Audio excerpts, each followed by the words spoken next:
Links to previous episodes are given in the video description, so don't forget to like, subscribe and share the video. Her Silent Howl. Episode 9. Markus POV. All of the alphas seemed to be nice enough. A couple only knew broken English, but they seemed to get along well enough with Celeste and Diego. However, all throughout dinner, I kept seeing Alpha Josue I Celeste, and that wasn't sitting well with me and Atlas. Even Diego seemed angry at his blatant disrespect towards my mate. Celeste, however, seemed unfazed. She was in quite a happy mood. She had prepared Jillian's room while we were away. "I can't get over how much you look like your mother. Same rare beauty. Same nice curves," he said, and I growled. "Same disinterest in you as well, it seems." Alpha Diego laughed as Celeste ignored his quips as she continued to eat, and the rest of the table laughed. "How are you so calm?" I growled at her, not meaning to sound as harsh as I did. She raised an eyebrow at my tone but sighed. "I spent years being verbally assaulted by the unmated warriors in Blood Moon Pack. This guy is pretty tame, even though he feels he's bold for speaking to a Luna this way.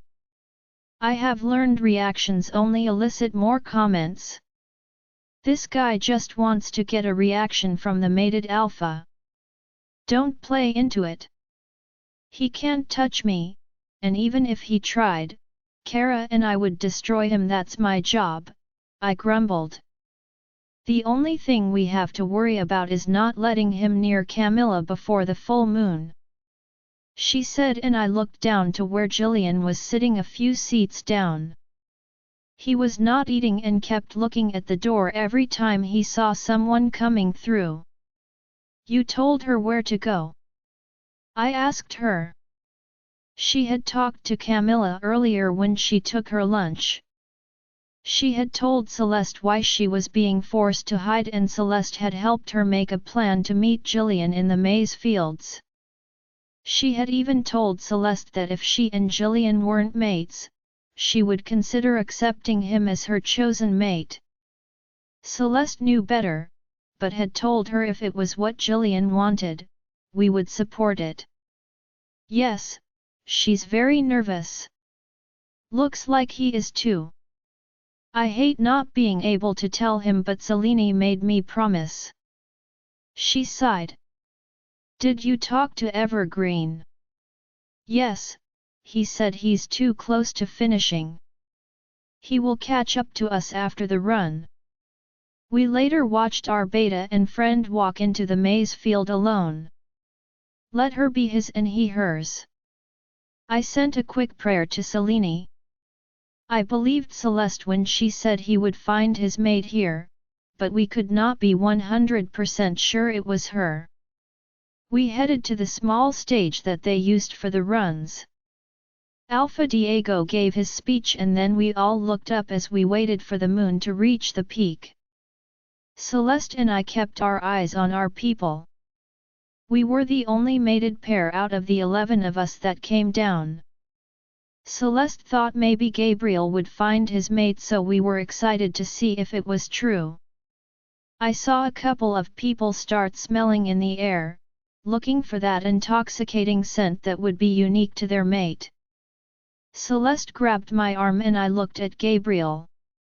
He had gone stiff. His eyes were scanning the crowd, and I could see his nose raising slightly, trying to sniff.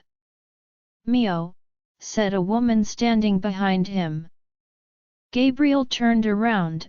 "Mine," he growled as he grabbed her to him. I saw Celeste do a small shimmy, and then Eddie, one of the Spanish-speaking guards we brought, jumped onto the platform and in front of one of the daughters of an alpha.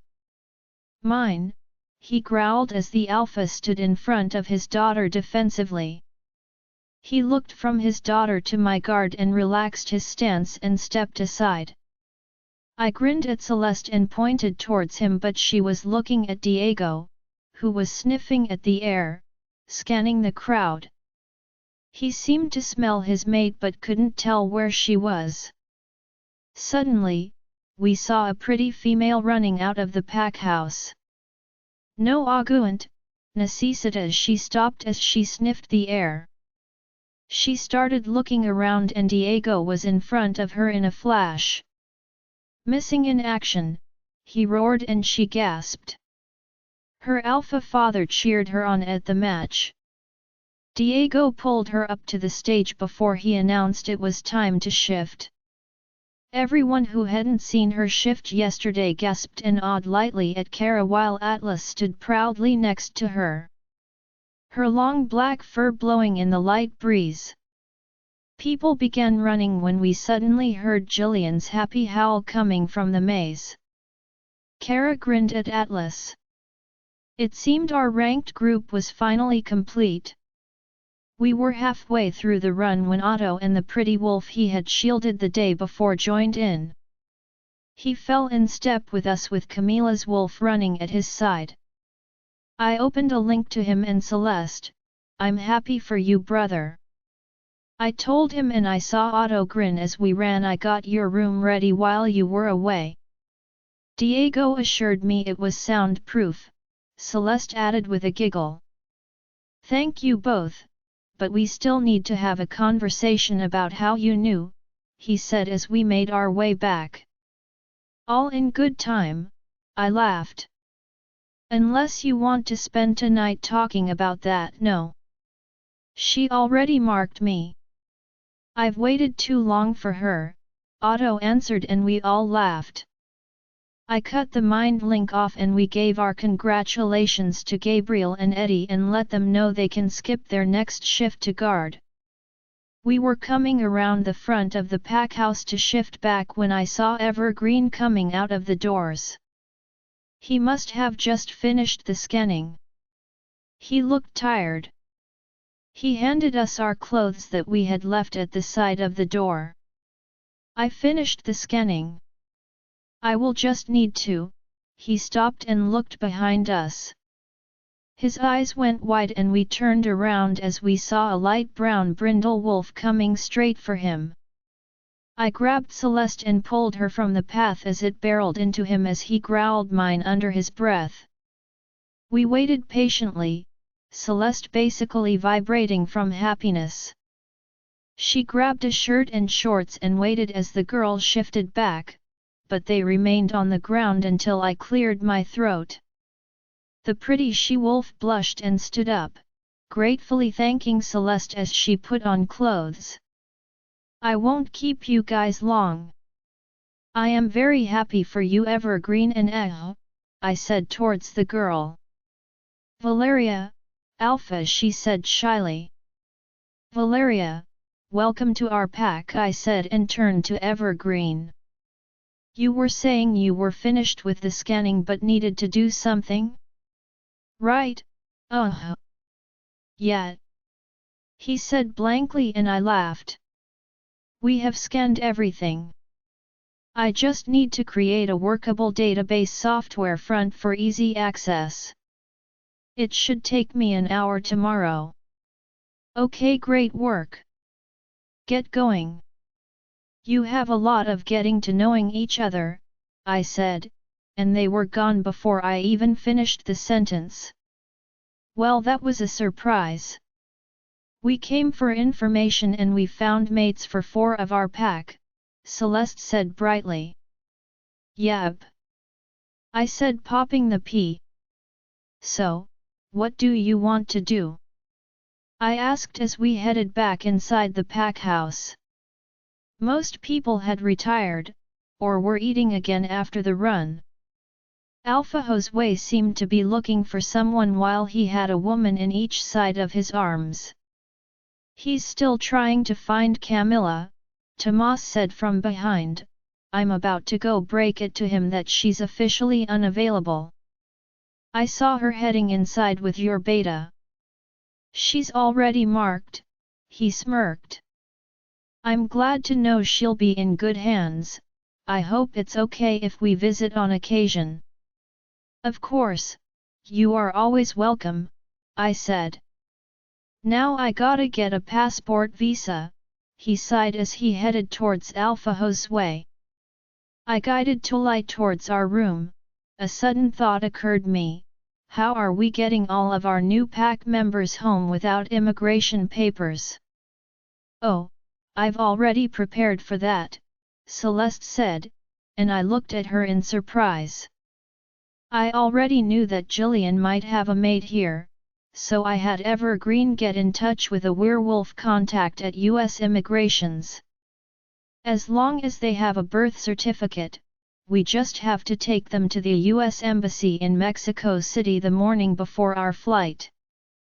They will issue them permanent residency identification before we leave. They are expecting us at 9 a.m. Once we get home, they will get a letter for the US citizenship ceremony. Okay, that's impressive. I didn't even think to prepare, I said, and she smiled as she walked in. That's why I'm the Luna and you're the Alpha, she teased me and I raised an eyebrow. How about we go for number 6, she said as she walked into the bathroom, tossing the clothes to the side. It took me all of 5 seconds to figure out what she was talking about before I stripped and followed her into the bathroom. Good morning, I said to the table as we walked in. I had called a meeting of all the warriors and their new mates. We will try to keep this brief as we've got one day to make some decisions. I sat at the table with Celeste sitting by my side, chewing on some dried beef stuff she had called macacado. It appeared to be one of her cravings. We need to know if you have all discussed who is going where. Usually, this isn't too big a task, but as we're in a different country and scheduled to leave tomorrow, it's a bit of an urgent issue. Have you all decided?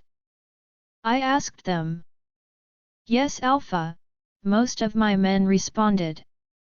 All right, shall we go around the table? Alpha Markus, before we continue, if I may, Camilla asked. I nodded at her encouragingly. None of us have been outside of the country before. How are we going to get to the United States? We can no longer just walk through like our parents used to. Ah, well, I asked that too, but Luna Celeste has figured that out with Evergreen over the last week. We have an appointment with the US consulate tomorrow morning where we will meet a werewolf contact there. Anyone coming back with us will need their birth certificate. You will be issued permanent resident status.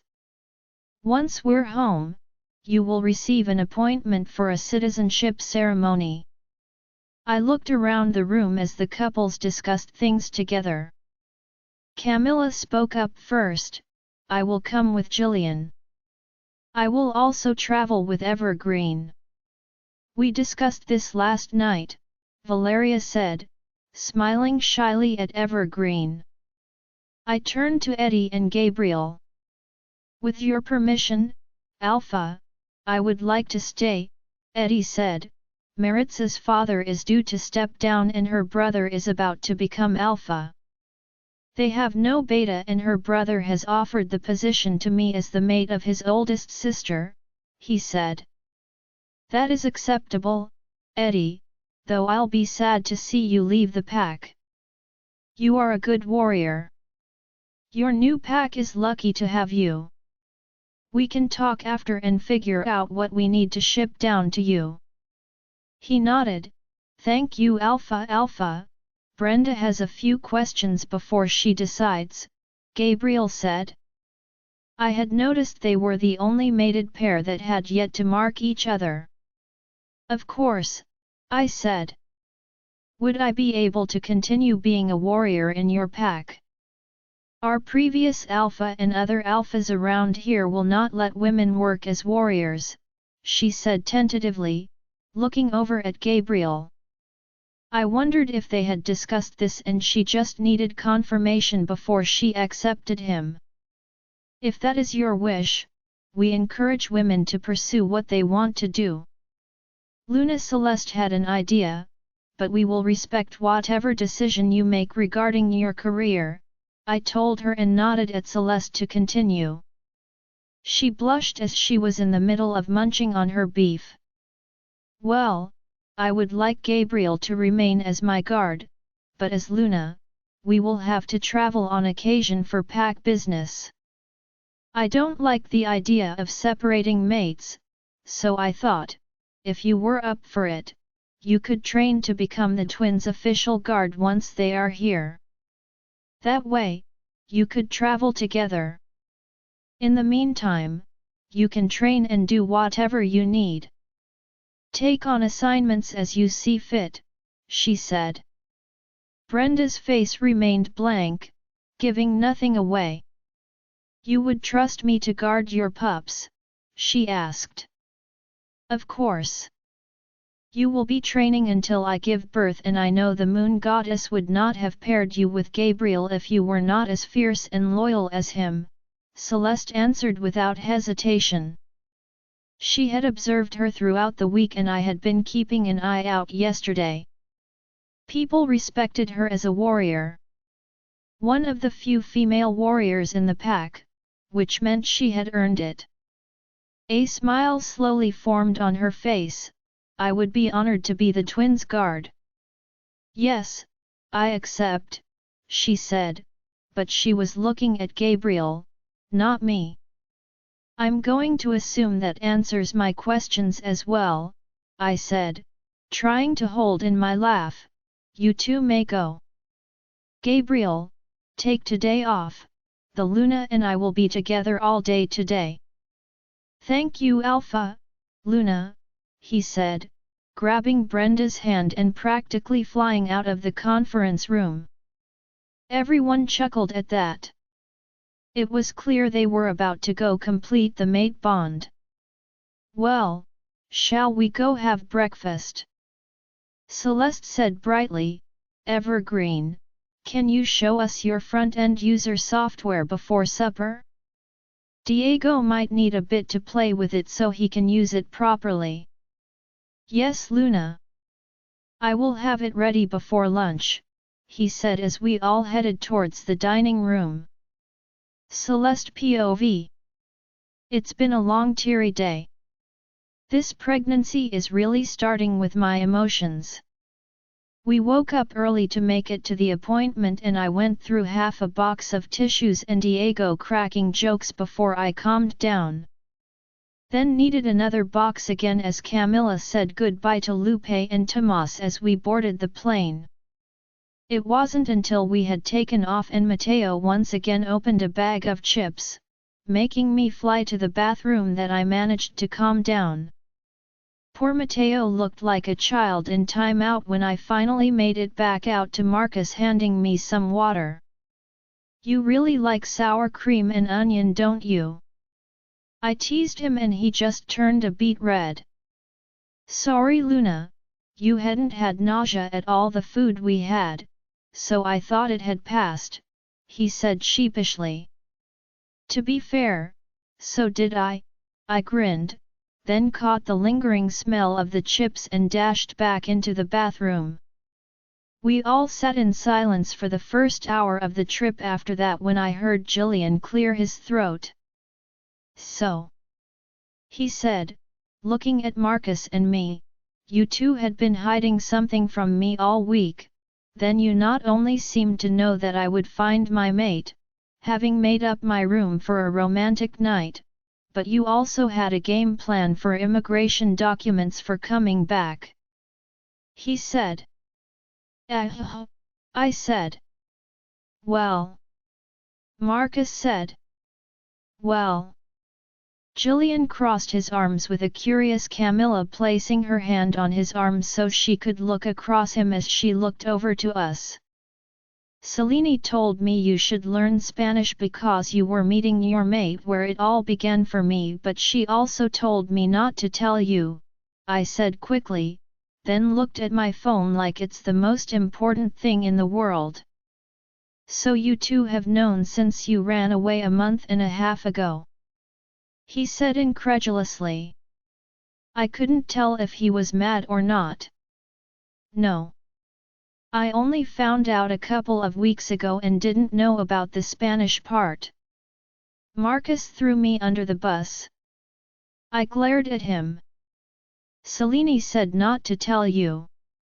And you, we're supposed to be a united front, I said and crossed my arms and turned my head towards the window. What I don't get, said Jillian, is how you managed to get Markus to keep it a secret for so long.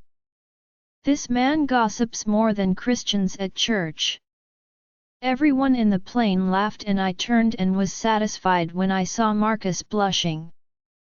I do not, he said indignantly. I fell asleep on his lap for a while on the flight back, but Markus' phone beeped with messages as we entered US airspace, making everyone look at their phones. I had sent an email to Maya regarding the new pack members. I was checking to make sure things were ready for them. I had requested a phone for Camilla with international calling. Evergreen had decided he would do more remote work now that he had found his mate and needed permanent lodgings. I saw an email response from her. It seemed there had been another couple of people in the pack that had found mates.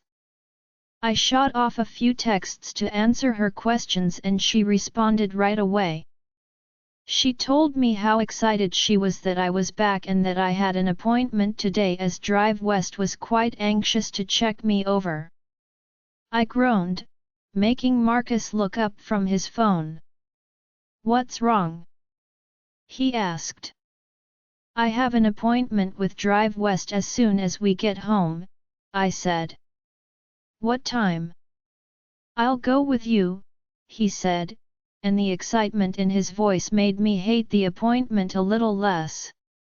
He will be waiting for me the moment we get home, I said, and his eyes brightened. You seem more excited about this than I do, I said. I like seeing our pups in the ultrasound, he said, rubbing my stomach. I was still sitting on his lap. I hate needles though, I pouted. Luna, I'm very happy with your progress. Mexico seems to have suited you well. You're finally at a safe weight to carry the twins. I'll run this for any issues but so far everything looks great. We are just about halfway there. Have you been feeling anything wrong? He asked. No. I feel good. Other than the throwing up and my belly is always itchy, I said. Drive West chuckled. Both of those are normal. Morning sickness should hopefully fully end soon. A thicker lotion should help with the itching as your body accommodates the pups. We'll schedule you for a week from now and I would consider looking at birthing classes, he said, and it sounded like the end of the appointment. That's it? Markus asked, visibly disappointed. Was there something concerning you that you wished to address Alpha? Drive West asked. No, I just thought we would have another ultrasound. You know. Check on the pups, he stuttered while blushing. Drive West smiled. Well, if that would relieve your concerns, we can certainly have another ultrasound. It is twins after all and that always comes with possible risks. Right, Luna? He winked at me and I smiled and nodded. Please lay down and I'll be right back with the ultrasound machine. Thank you, I said as Markus helped me lay down. Celeste, can we talk? Maya asked as I got back to the pack house. She was wringing her hands a bit. Yes. I need a shower. Want to talk upstairs in my office? I asked. She nodded and followed me. I kissed Markus as he headed to find Jillian and Danny. Everything okay? He asked me, noticing Maya's distress. I am not sure. Maybe ask Danny and let me know? I'm showering first, I said as I headed for the elevator. Okay. Love you more. Is everything okay, Maya? She nodded but didn't say anything. I took a quick shower but Markus said Danny wasn't sure what was wrong. I went into the office shortly after, not even bothering to do anything to my hair. I was worried about Maya now. Maybe leaving her here alone hadn't been the right thing to do. Hey, I said and she rushed to me, crying. Hey, what's wrong? I said, feeling myself tear up at her anguish.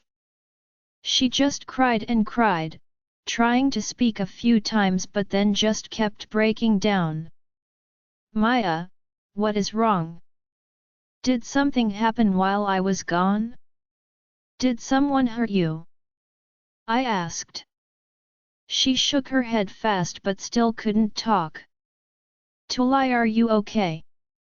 I can feel your distress and so can Danny, though he said Maya shut him out of their bond yesterday and won't talk to him.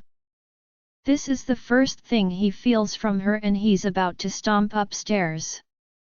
I need something to tell him. He's losing it. My heart broke for Danny.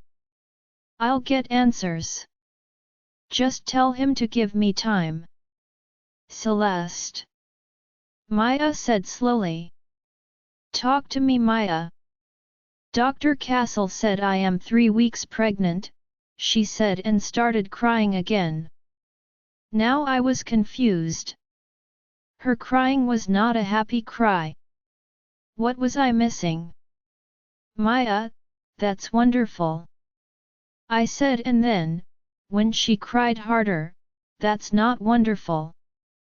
She was muttering through her cries but I couldn't understand her. I got up and grabbed her a water and a box of tissues. Maya, breathe sweetie.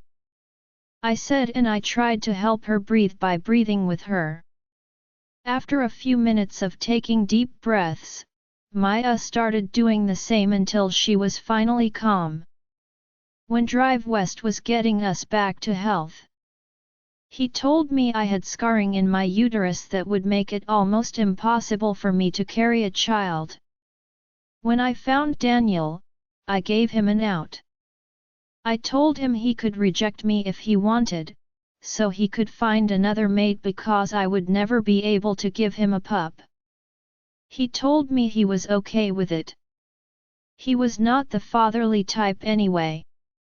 He preferred the uncle role to father. I thought maybe that's why Selene had paired me with him, since he doesn't want pups and I can't give him one.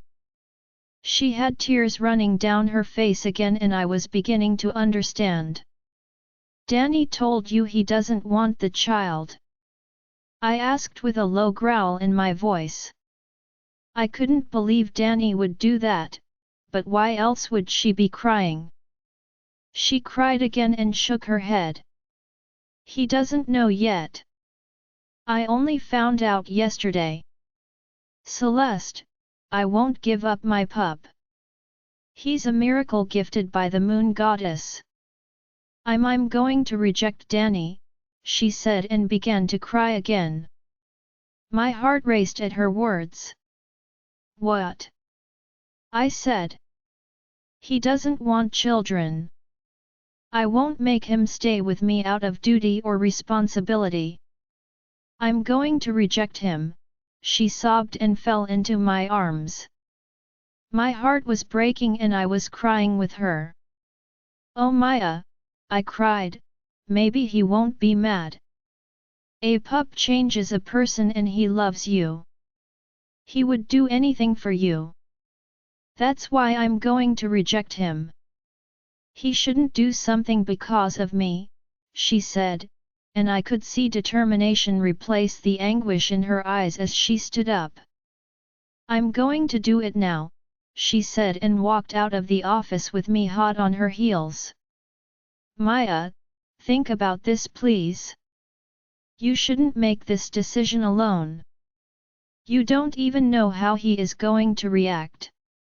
Maybe he'll be happy, I said as I ran down the stairs with her. I saw Danny and Markus walking towards the stairs as we reached the first floor. Maya, your hormones are all over the place. Please don't do this now, I begged, tears in my eyes. Baby, what's wrong? Danny said as he stopped at the look on Maya's face. Maya Casera, Gamma of Crescent Moon Pack, reject. She didn't get to finish as Danny roared and was in front of her in an instant, covering her mouth. I could see the pain in his eyes as he looked into her eyes for answers. Why? Was all he could say, his voice breaking. Danny, I said, but I couldn't get him to look at me.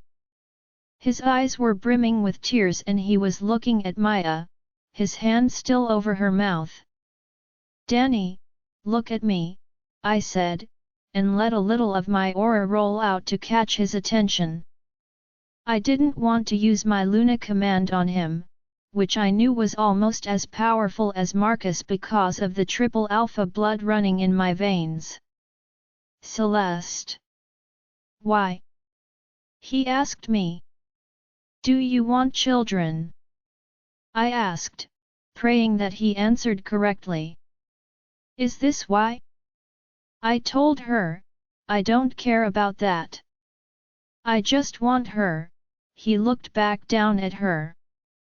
Baby, if you want kids, we can adopt. Don't leave me. I thought we were past this, he said desperately. Daniel, I said again more forcefully and he growled at me lowly, making Markus growl in response. I need you to answer this truthfully. I said as Jillian and Camilla joined us at the foot of the stairs. How do you feel about having kids? I asked, looking at Markus for a little help.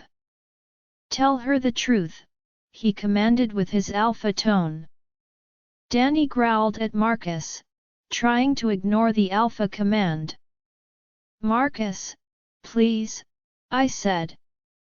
Answer your Luna, Danny. He pushed the command again. Danny turned back to me, tears in his eyes.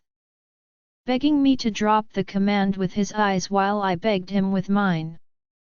Whatever he saw in them, he finally closed his eyes. He lowered his hand from Maya's mouth and looked at her.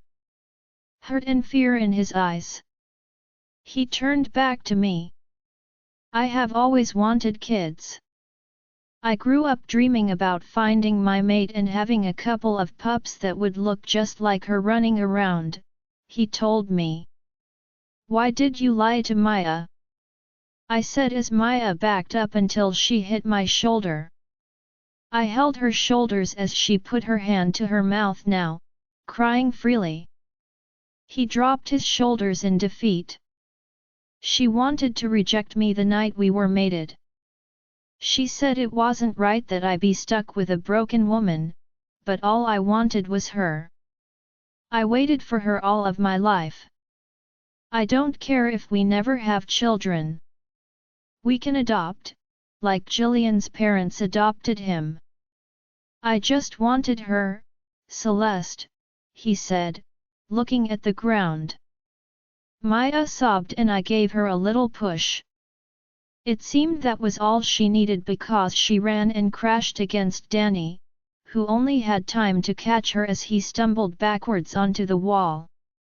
She was blubbering again. Much to the confusion of everyone but me. What's going on?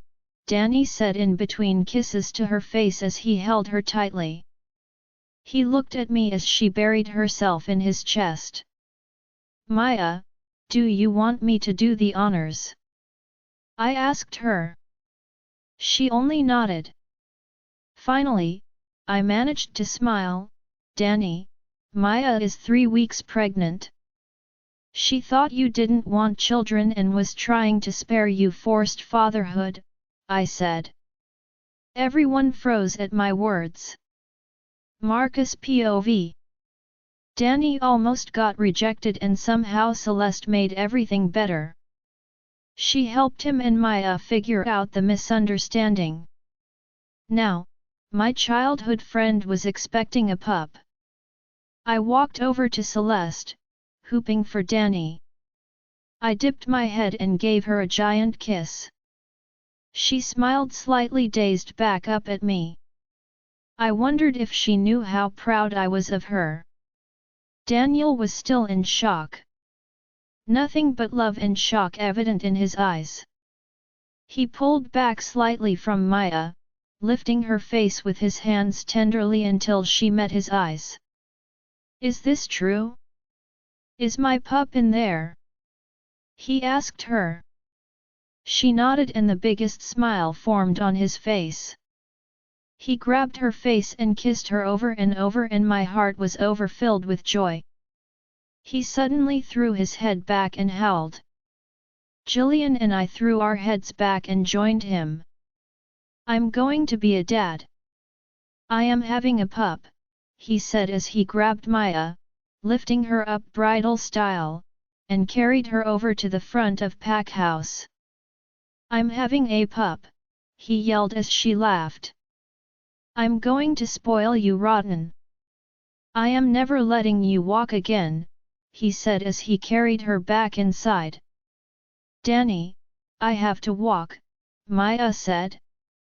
Yeah Danny, weren't you the one that said I was being overprotective of Celeste when I found out she was pregnant?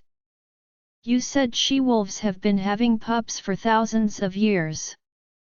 Give her some space or she'll tear out your nuts and feed them to the pack, I teased my friend. Danny growled back in response, but there was zero heat behind it. Danny, why don't you just go schedule an appointment with Drive West so he can determine if Maya will require any special vitamins so she can carry the pup safely? Celeste said, and he seemed to think on it before he nodded and turned back towards the door. She can walk Danny, I yelled after him. Not until Drive West says she can, he screamed back on his way out the door. I snickered at his response. Well, I need a nap after that, Celeste told me. I looked down at her and then lifted her into my arms and walked up the stairs. A nap with my mate sounded perfect right about now. Your wish, my command, I smirked down at her and she rolled my eyes, but I saw her smile. I hope you like your new digs, Camilla.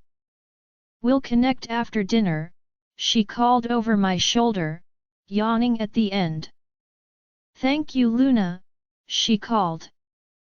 Everyone, I'd like to introduce you to several new members of the pack. Camilla is our new beta female. Brenda is mated to Gabriel and will be the twins' guard. Valeria is mated to Evergreen, both of whom will take up permanent residence in the pack grounds from now on. I hope you all welcome them warmly. Eddie also found his mate and has chosen to join her pack to be their new beta. I wish him all the luck and blessings of the moon goddess. I waited for all the welcomes to be done. Now, Danny and Maya have an announcement, I said, sitting down at the dinner table and letting them take the floor. Maya and I are having a pup. Danny said, puffing his chest out. There were many congratulations and a fair number of quiet chuckles as many of them had already heard him yell it through the pack house repeatedly before he also yelled it out the open car window on his way to tell his grandparents. Our pack has been many times blessed over the last couple of months. May Selene keep smiling down on us. Let's eat, I said. We started digging into the steak and mashed potatoes that Mrs. Riley had cooked for us, when one of the staff came walking in with a bottle of sriracha and cubed pickles. She set it in front of Celeste, who took it and enthusiastically mixed it with her mashed potatoes. She looked up and noticed everyone was looking at her. "What?" she said as she put a spoonful of the weird mixture into her mouth. "I think I got acid reflux just looking at you eat that," Jillian joked. Camilla elbowed him when Celeste blushed and put her fork down. "It's not that weird, is it?" she asked me via mind link. I grinned at her, took my fork and tried it. I did my best not to show my reaction when the heat and vinegar hit my tongue. "It's pretty good," I lied. "You know I can feel you're lying to me, right?" Celeste laughed, but at least she started eating again. "Way to take one for the team." Atlas approved of our sacrifice, though I could feel my stomach rolling over on itself already. After dinner, Celeste, Camilla, and Maya went into the conference room to meet and talk about their pack responsibilities, how things work and what's been happening. Danny, Jillian, and I went into our almost finished office. We needed to design a space for all of us to work. Now that the ranks had filled out, the offices needed to be reconfigured. Again.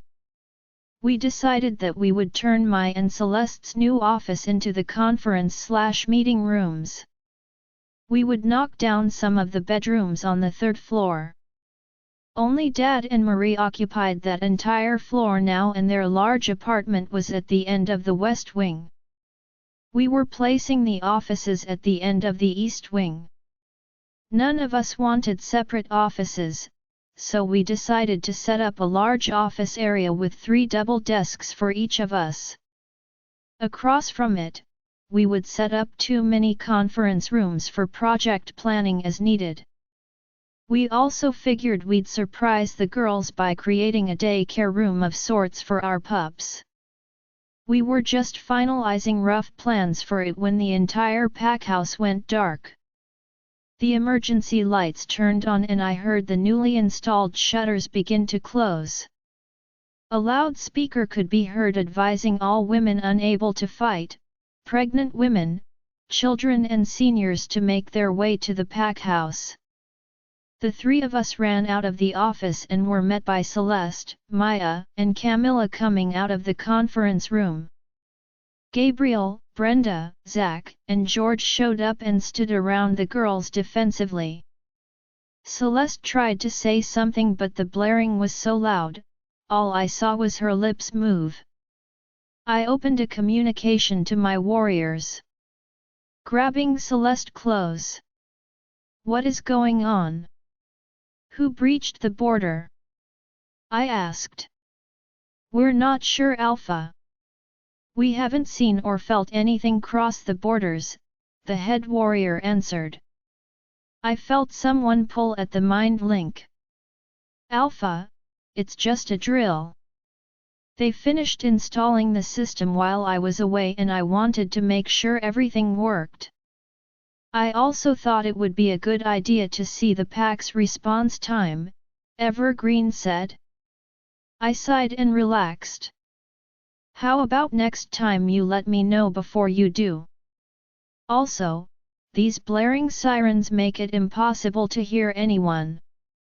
Make them intermittent, like every minute or something. I feel myself going deaf." "Yes, Alpha. It definitely needs tweaking. This is a drill," I told my warriors, and everyone around me who all visibly relaxed. Everyone had their hands on their ears. The blaring sirens stopped, but the speaker continued to ask everyone to retreat to the packhouse. We walked into the hall. There were women, children, seniors, and men, escorting families in. Everyone looked scared and confused. I sighed and walked up a few stairs so people could see me. Meanwhile, I heard the shutters on all the windows lock. I saw Evergreen walk in with a stopwatch and a blush on his face as Valeria followed him, trying not to laugh at her mate.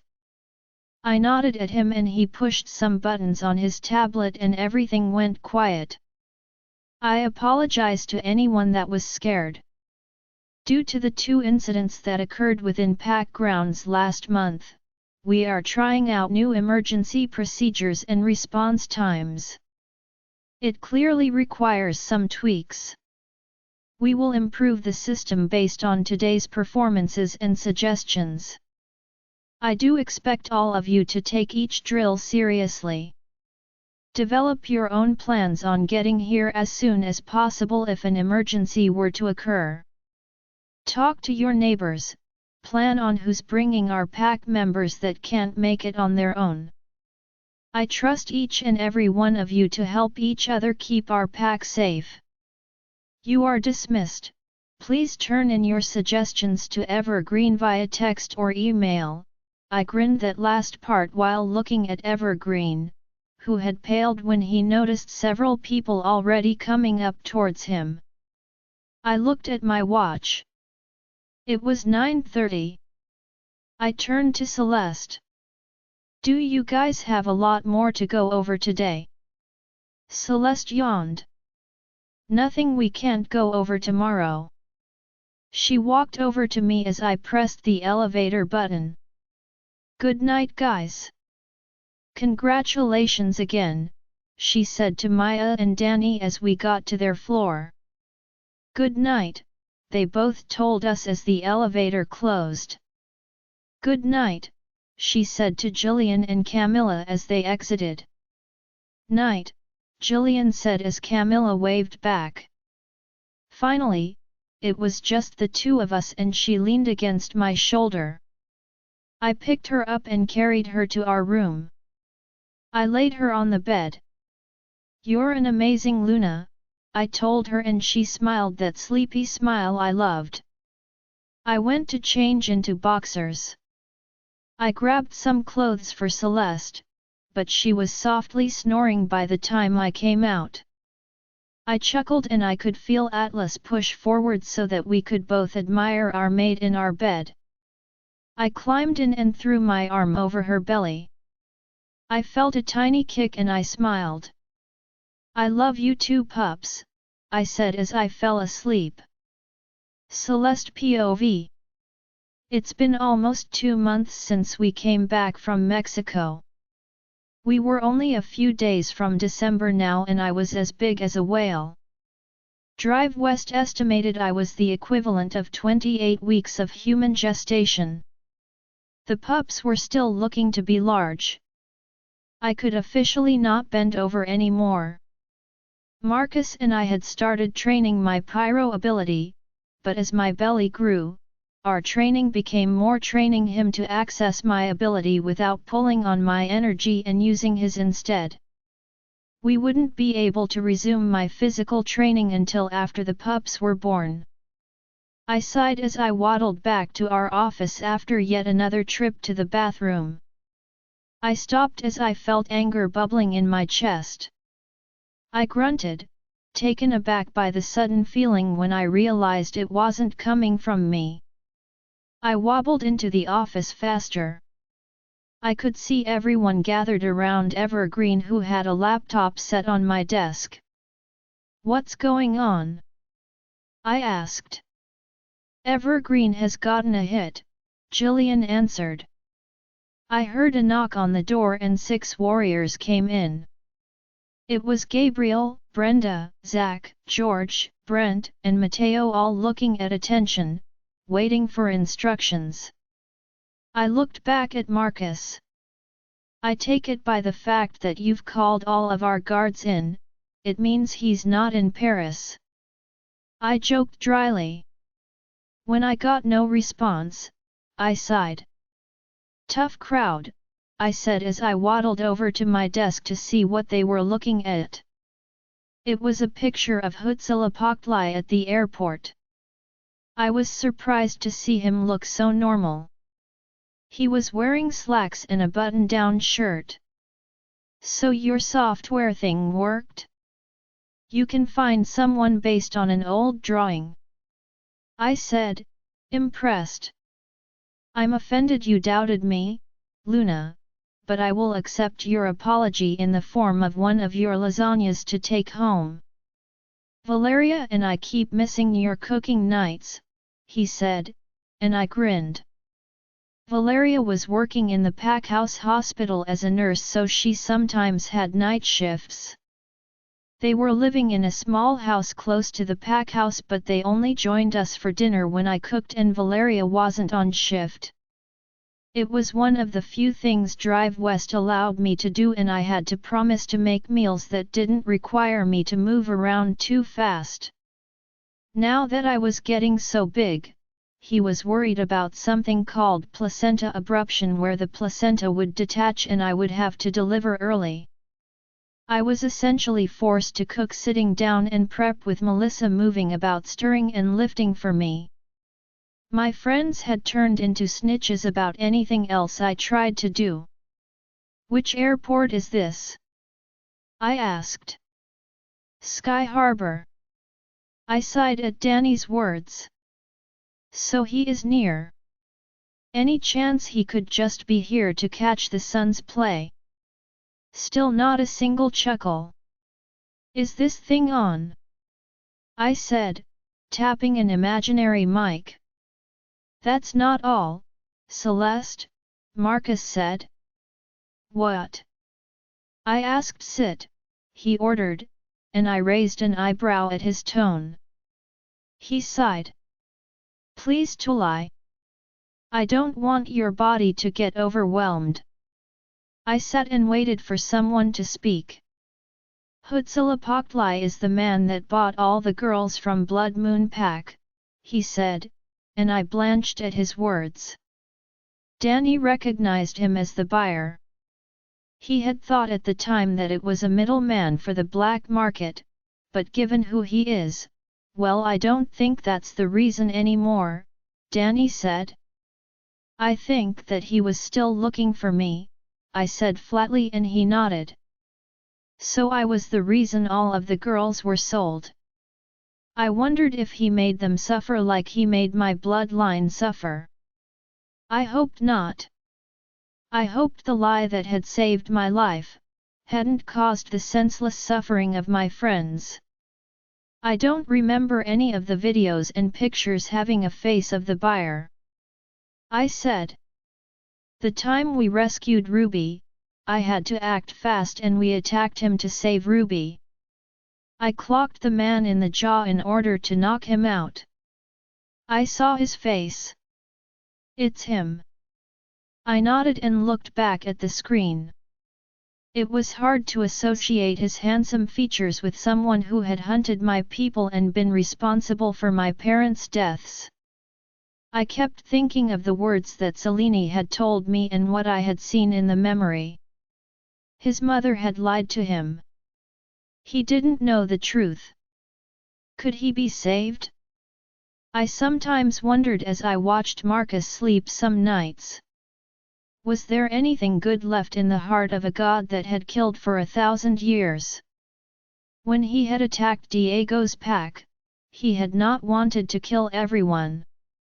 He just wanted me. Was he always merciful to those he believed innocent, or was this a facade? "To lie," Markus said. I could sense his concern for me. He had expected me to have a panic attack, and I know he was feeling anything but fear or panic. I looked at the picture again. "Who is that?" I said, pointing at a woman behind him. I squinted.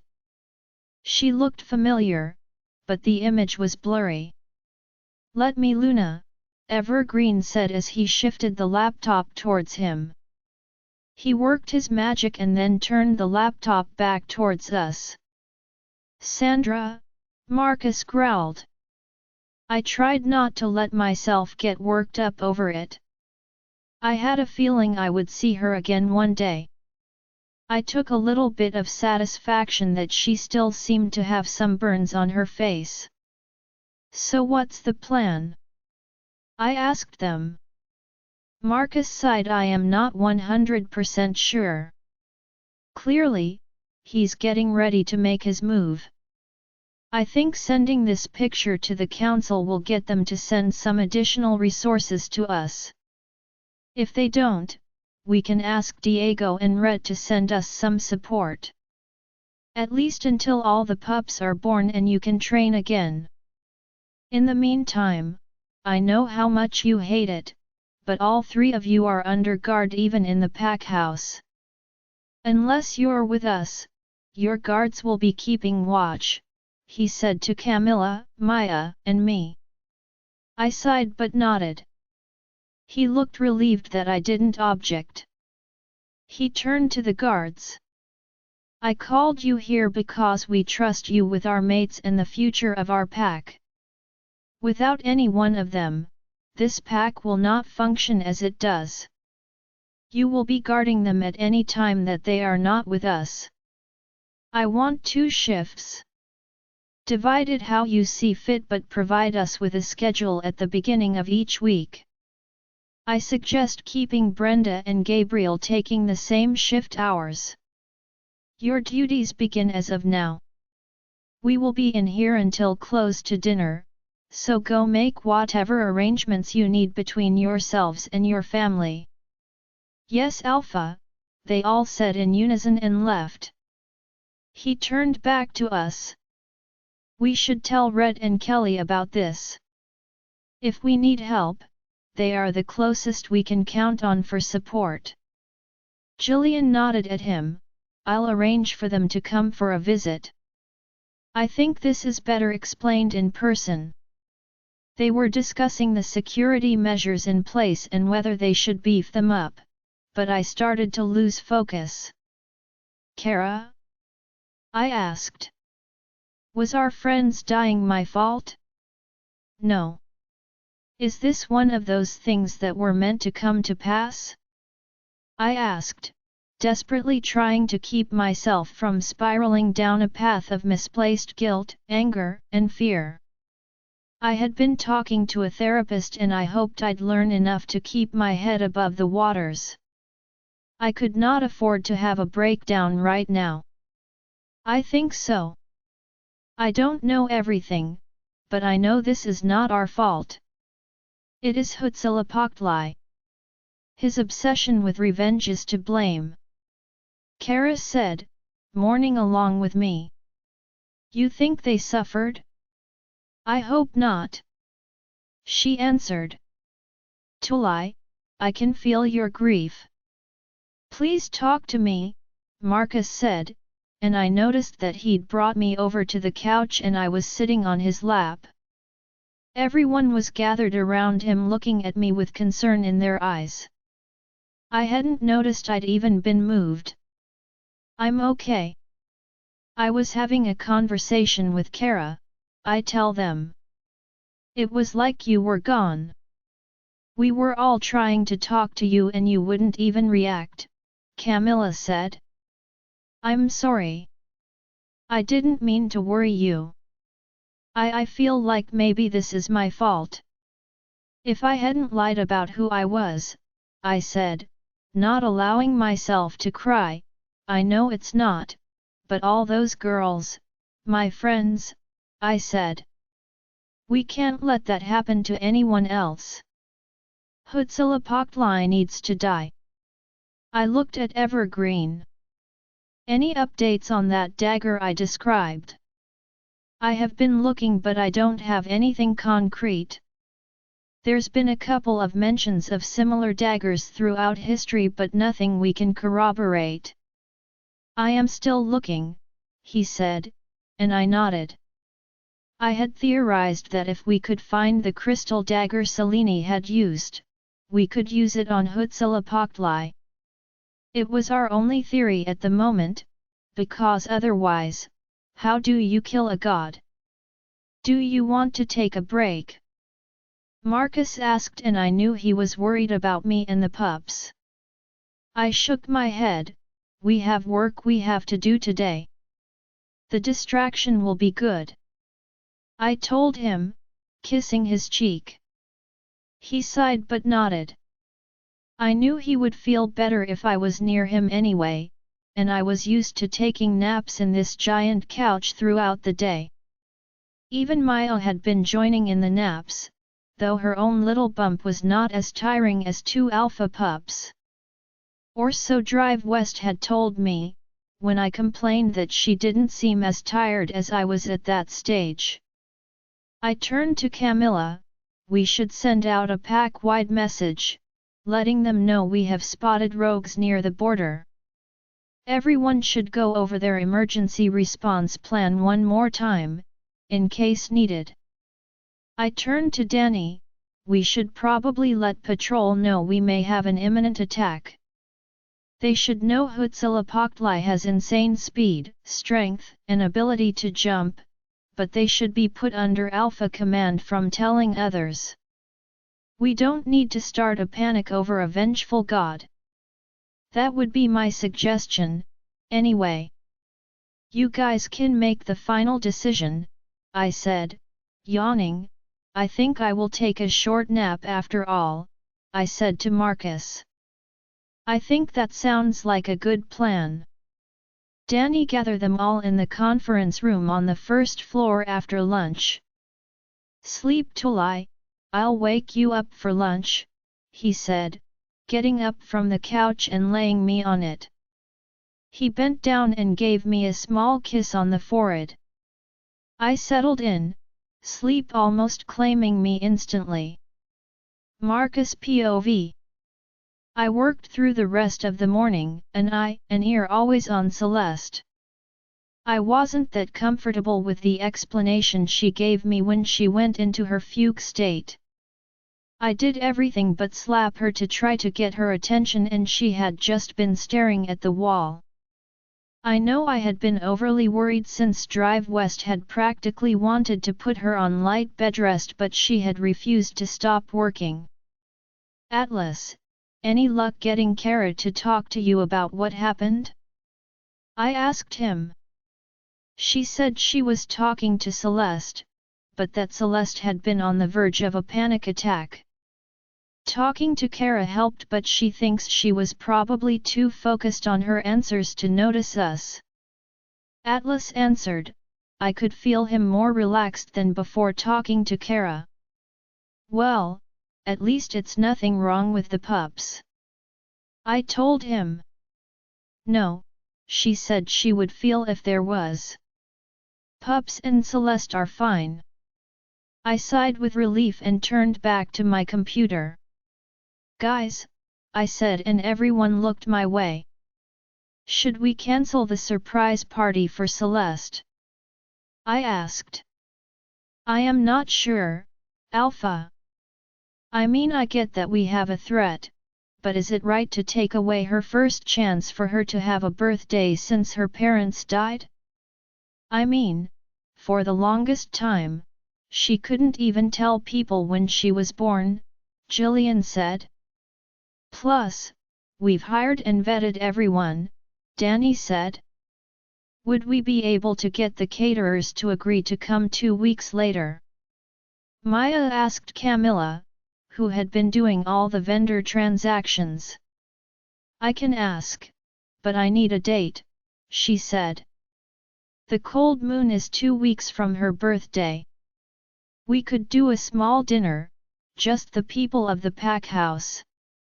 Rhett, Kelly. We could do a pack celebration at the same time we do the full moon. All of the vendors are werewolves. They can join the run. I will try, she said, and she started writing an email. Thanks to Tomas, who had agreed to spend a few years in Mexico City with her, she had managed to let her mom allow her to go to university, and she actually had a business degree, though she was more comfortable doing things in Spanish. She carried herself in English well, and we started pushing her to be contract negotiator for our pack needs. Markus, I need to pee. Move so I can unclip it, Celeste told me as I pretended her seat belt was stuck in the buckle. I had taken her to sign a bunch of documents I'd had my lawyers hang on to for days so I could get her out of the house for the evening. Everyone in the pack house had agreed not to remind her that it was her birthday. We had planned a small dinner party in the pack house. I'd brought Diego and his mate, Tomas, and Lupe in for it. I'd been feeling her hurt all day but she said nothing.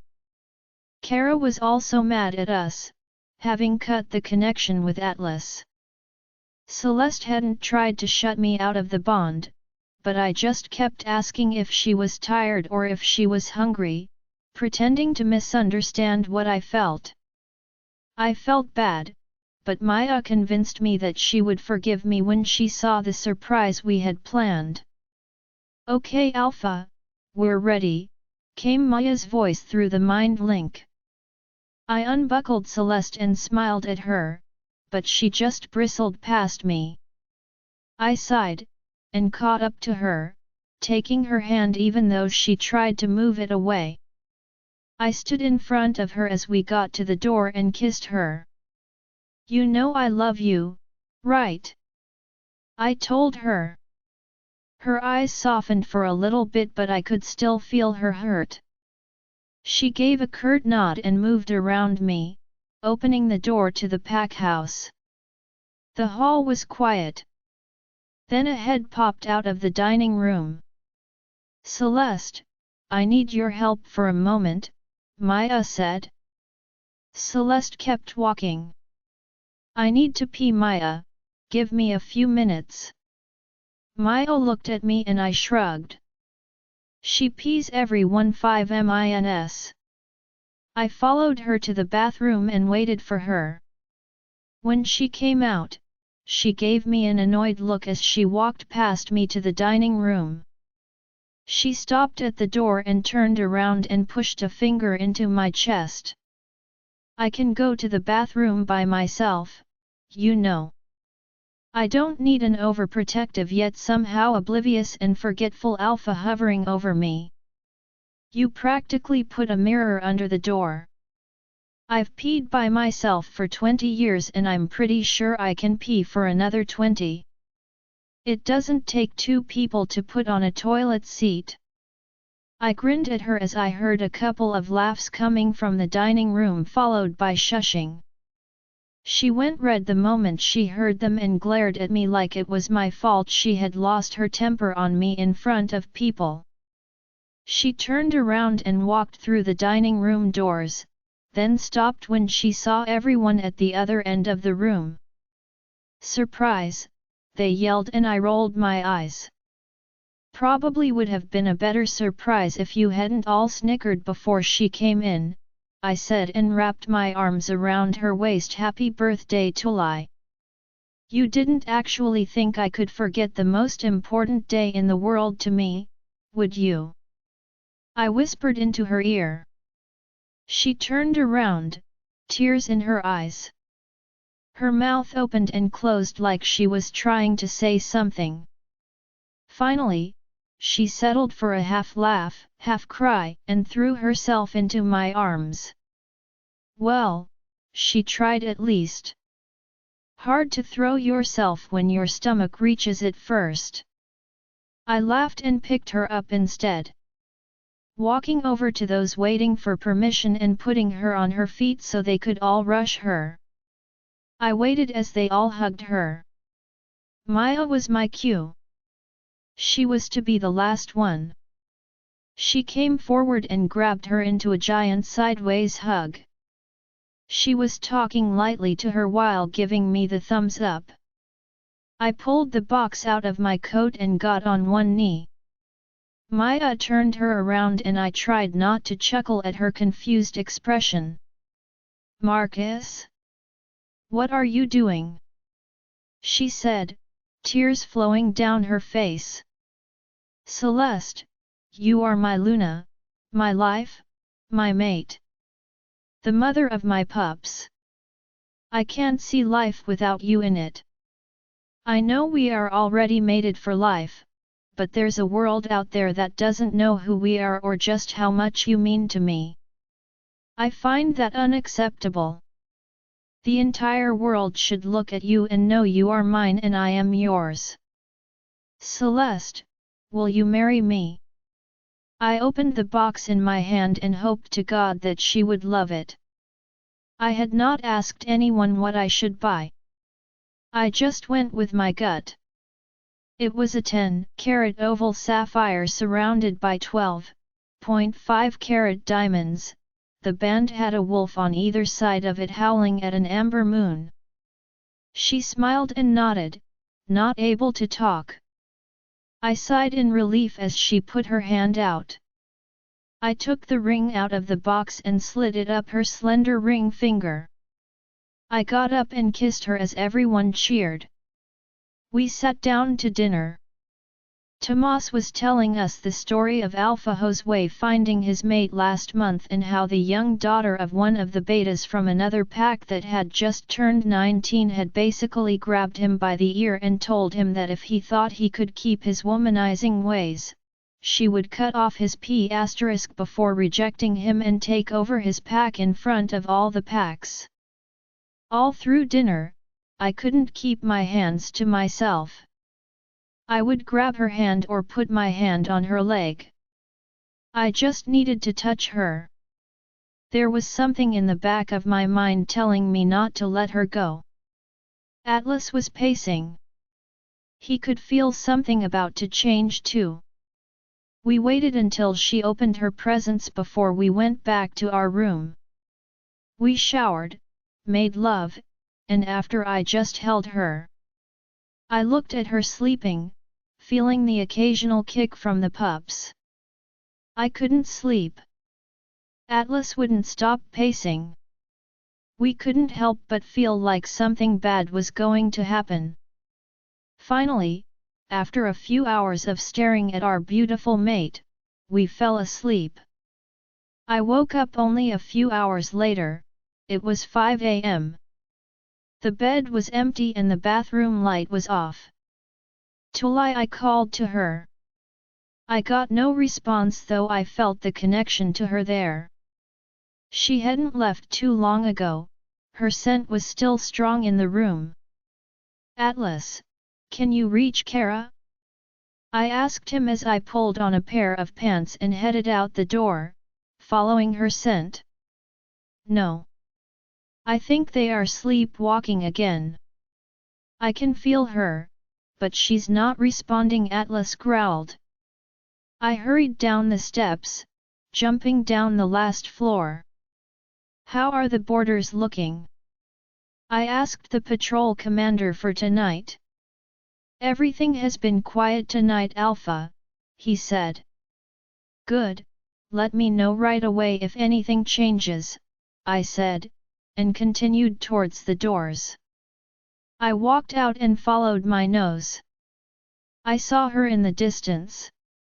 She had on a nightgown and was barefoot. I started walking towards her when she stopped moving. Wait, Alpha, someone is approaching the border from the east. That's the way Celeste is looking. Don't let them get through. Send everyone there. I growled. Celeste turned around and I could see from here that her eyes were black. Kara, I said. She raised her hand when I was a couple hundred yards away, and I stopped. This is the only way. The moon goddess showed me, but not Celeste.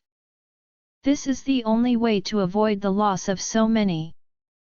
The loss of our pack. He will not harm us until the full moon. It's the only time he will kill so that Selene can watch, so he can make her suffer. Look for us, mate. He always goes to where it started. We love you. We will do all we can to protect the pups, she said, and my stomach dropped as my brain processed her words. Alpha, he's just Stan Alpha. He jumped through the entire border. I don't know where he landed. I started running to Celeste, but I was thrown back as Huitzilopochtli landed between the two of us. I roared as I watched in horror as Celeste got thrown back as well, but Huitzilopochtli was behind her in an instant, catching her. My eyes went hazy as my head hit the ground. I stumbled up. Celeste looked okay. I was relieved and surprised that Huitzilopochtli had saved her. He was looking down at her stomach, puzzled, and then back at me as I ran towards him as fast as I could. Markus! I heard Celeste muttered as she woke up. Her blue eyes looking up at Huitzilopochtli before she looked at me running towards her, terror in her blue eyes. I shifted then as I saw her start to struggle. Huitzilopochtli looked at me. Not this time, he said, and I saw as he bent his knees and jumped. My soul left my body as I heard Celeste scream as he jumped over the packhouse and into the woods. Markus POV. No. Atlas and I roared as we watched our mate disappear, waking up the entire pack as our scream pushed through the pack link. My fear and heartbreak flowing through it. My knees gave out and my knees hit the ground as we shifted back. Howls could be heard from every direction as people realized who had linked them. Markus, what's wrong? Jillian said as he added Danny and my father to the mind link. He took her, was all I could say as I looked up at the sky as if she would jump back down to me. I heard running to my right. He's over here. I heard Danny scream and I looked over to see as they all ran out to me half-dressed. Atlas was howling in my head, but I felt nothing. There was no life without Celeste. She's gone and with her my heart.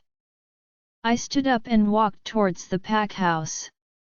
My friends, my family reached me but I just pushed through them all. They tried to talk to me but I had nothing to give. I walked all the way up to our floor.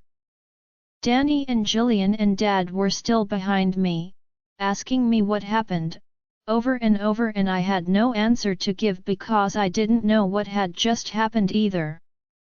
I went into the room and didn't even bother to shut the door behind me. They would just break it down.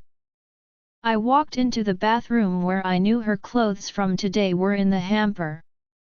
I pulled out the red blouse she had worn and clutched it as if it was my safety blanket. I went into the bed and closed my eyes, inhaling her scent on the shirt. I heard them talking to me for goddess knows how long before they finally left. We stayed this way, replaying what happened in my head over and over, trying to figure out how it could all go so wrong. Just a few hours ago, my life had been near perfect and now it was just gone. Atlas howled for hours before we finally passed out. We slept a dead, dreamless sleep. Atlas was still sleeping when I woke up. I could hear him whining in his sleep as the pain of everything that happened rushed to me. I started breathing hard. I couldn't catch my breath. Alpha. I heard a voice but I couldn't pinpoint who it was. My chest was seizing, my heart was racing, I couldn't catch my breath. My eyes couldn't focus on anything. She left me. Carol left us. She knew it would happen and told no one. Why? Why would she leave us? Did she not trust us to protect her? The pain in my heart increased. Why did she leave us? She would just give up our life so easily. Son? Markus? You're having a panic attack. You need to breathe. Slow your breathing. Come on. Steady breath. He tried to calm me but I could barely hear him over the rush of blood in my ears. I started to feel dizzy when I felt a sharp pain on my cheek, making me see stars but cutting through my panic. The pain in my chest decreased and I was able to take a full breath. I looked up to see Maya in front of me. Tears in her eyes, her hand to her mouth. Atlas was still asleep, whining loudly. Why wasn't he waking? Danny moved Maya away as Jillian pushed forward. Alpha?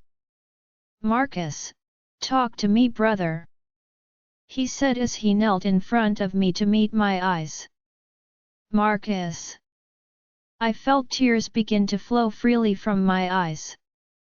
Markus, we need to know what happened so we can get Celeste back, Jillian said, and I could see a tear falling from his eyes as he stared at me. I don't know. I choked out. I woke up and she wasn't in bed. I looked for her and found her outside. I thought she was sleepwalking, but Kara was in control. I couldn't talk to Celeste.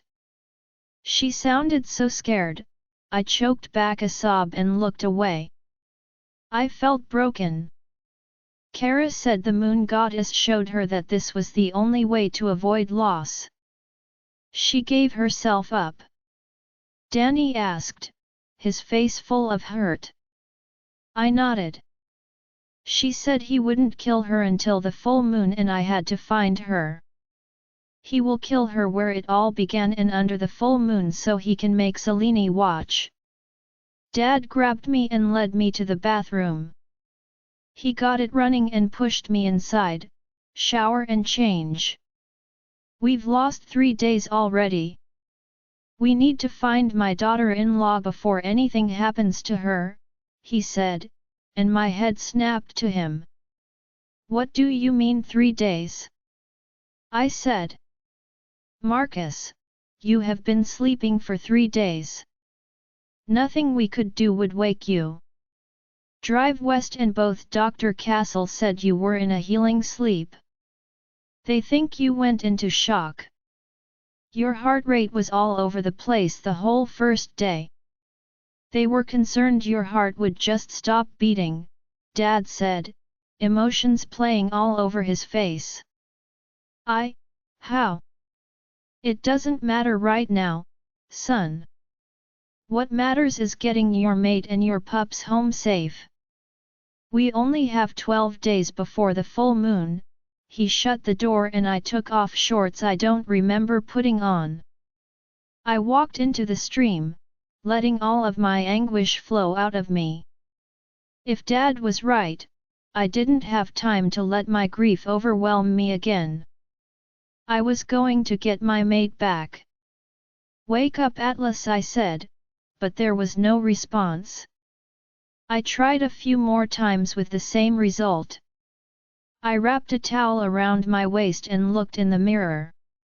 Despite apparently sleeping for 3 days, there were large bags under my eyes and I was tired. I walked out of the room to find all of them there. Evergreen had joined them along with his mate Valeria. I walked to the closet and changed into a shirt and sweats. I stood at the door of the closet and took a few deep breaths. Though I could find no calm, I got control of my emotions and opened the door. What's happened while I was sleeping? I asked. We reviewed the cameras while you were out to try to figure out what happened. Evergreen has scanned his picture and one of Celeste and is having his software scan to let us know where they are. So far we have no hits. Jillian said, disappointment in his voice. Alpha Diego returned to his pack yesterday. He is gathering his warriors and will return so he can be near when we find and fight Huitzilopochtli, Danny added. He also said he would call around for us to see if there have been any sightings from other packs. Tell him not to come but to be ready. Kara said he would take them where it all began and that will be somewhere in Mexico. I said and Evergreen nodded, already typing away on the computer. Get all of our warriors ready. The moment we know where he has her, we are flying to Mexico. Every warrior should have a bag ready with some change of clothing and their passport. I will call Red and ask him to send some of his warriors to protect the pack in case of a rogue attack. I went back to the bed and sat down, grabbing her shirt again. I felt pain shoot through my heart as I thought of her. Have either drive west or Dr. Castle be ready with supplies. We don't know if she's eating or if she'll need medical attention, I said quietly. Hey man, Celeste has been through a lot. She can survive anything, Jillian said. Can you call one of them? Atlas is not waking up. I told Dad. He sighed. Drive West already said that might happen. When he checked your vitals, Atlas' eyes were in place, not yours. Atlas healed you while you slept. He's likely just tired and will be asleep for a bit longer than you. I nodded. Is there anything else? I asked them. I was tired. I just wanted to sleep again. Your people need to see you, son. The pain they felt, that we all felt. They are worried about you. They need to see their alpha. I nodded. Not today, Dad. I need to sleep. I looked at my clock. It was only 7 p.m., but I had no energy. I didn't even have the energy to pretend I was okay. I curled back up in bed with Celeste's shirt. Her scent was faint but it was still there. Son, you need to eat something. Tomorrow, Dad. I'm not hungry. I said and shut my eyes. I slept, but this time I had nightmare after nightmare. My mind replayed the same set of events in my head over and over. Sometimes Kara was smiling, holding Huitzilopochtli lovingly. Another time, he ripped her head off. I woke up panting sometime around 5 a.m. from a dream where he had punched a hole through her stomach. Despite having an empty stomach, I threw up into a wastebasket. Markus Atlas howled at the dream. Are you okay? I asked him. We were dying. Our heart was hurting too much. I had to put us into a deep sleep, he said. We have to find her. I said. She was being held in a basement somewhere. She hasn't been hurt and the pups are okay. They are taking her to Mexico. They were waiting on a fake passport. She will be in Mexico in a few hours. He said. How do you know this? After I healed you, I reached out through the mate bond. I pushed it as far as I could with everything I had. It took hours but I finally got through. That is why we had to sleep for so long. I used all of our energy. She's okay, I sighed. Yes, she said, look for 2 pyramids. When she visited the moon goddess, the last vision was 2 pyramids in front of each other. Will you be able to talk to her again? I asked him with a bit of hope and he howled. She's too far now. Trying to reach her would kill us. We need to find the place so we can try to reach out. Even then, getting through would take too much energy for us to do. We wouldn't be able to fight after. He said. So no, I said sadly, thank you for doing that. It's better than thinking the worst. We have to tell Evergreen and Diego, maybe they know the pyramids we are talking about. We have to gather all that we have. He cannot leave Markus. He is a threat to our pups. Atlas growled. We don't know if he can even be killed. I reminded him, making him growl more. We don't have time to look now, we need to think of the Celeste and the pups. Mate and pups first, Atlas agreed, and we headed downstairs to where my friends and family had spent the last 3 days looking for Celeste. Join our Facebook and WhatsApp group for more updates, link is given in description. Rest audiobook will be continued in next episode.